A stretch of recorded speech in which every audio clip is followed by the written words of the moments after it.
Welcome to our YouTube channel. నిన్న సోమవారం సాయంత్రం ఢిల్లీ ఎర్రకోట గేట్ నెంబర్ 1 లాల్ కిల్లా మెట్రో స్టేషన్ సమీపాన ఉన్న సిగ్నల్స్ వద్ద ఒక I-20 కారు వచ్చి ఆగిన కొన్ని క్షణాలకే భారీ పేలుడు సంభవించి 9 మంది మృత్యువాత పడ్డారు, 20కి పైగా గాయపడ్డారు. వీరందరినీ హుటాహుటిన హాస్పిటల్కి తరలించి మెరుగైన వైద్యం అందిస్తున్నారు. ఈ పేలుళ్ల ధాటికి శరీర అవయవాలు ముక్కలు ముక్కలుగా తెగిపడి రోడ్లపైన కార్లపైన పడ్డాయి.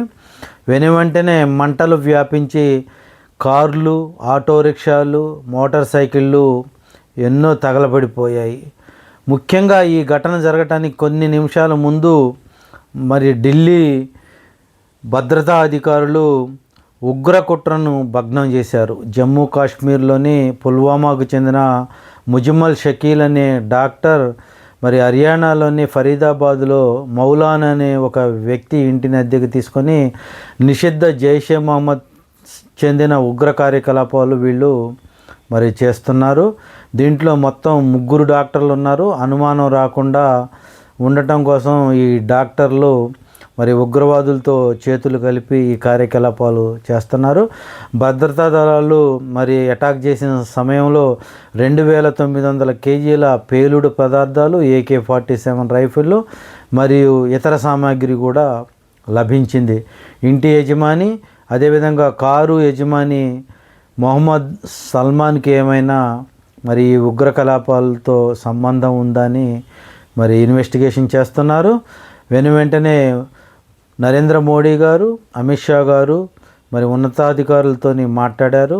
అమిత్ షా గారు సంఘటనా స్థలానికి వచ్చి NIA, NSG అదేవిధంగా క్లూస్ టీమ్ మొదలగు వారితో సమీక్షించారు. వెంటనే ఇన్వెస్టిగేషన్ ప్రారంభించారు. మహిళా డాక్టర్ని అరెస్ట్ చేసిన సమయంలో తన కారులో AK-47 రైఫిల్ కూడా ఉంది. దేశమంతా రెడ్ అలర్ట్ ప్రకటించారు.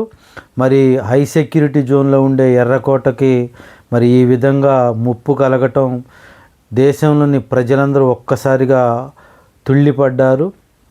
ఇది ఏది ఏమైనా కూడా ఉగ్రవాదుల పిరికిపంద చర్యలుగా భావిస్తున్నారు.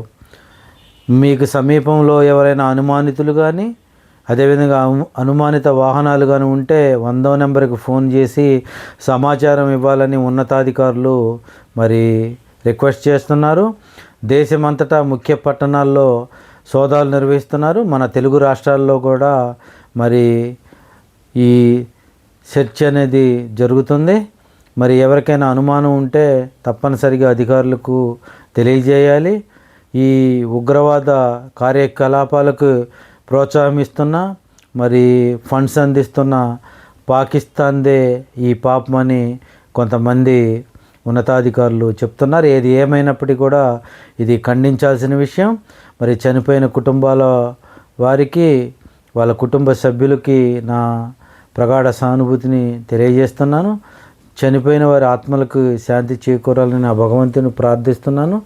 వీడియో చూసిన వారు తప్పనిసరిగా 10 మందికి షేర్ చేస్తారని, వీడియోని లైక్ చేసి కామెంట్ చేస్తారని కోరుకుంటున్నాను. మరిన్ని విషయాలతో మళ్ళీ కలుద్దాం. జై భారత్.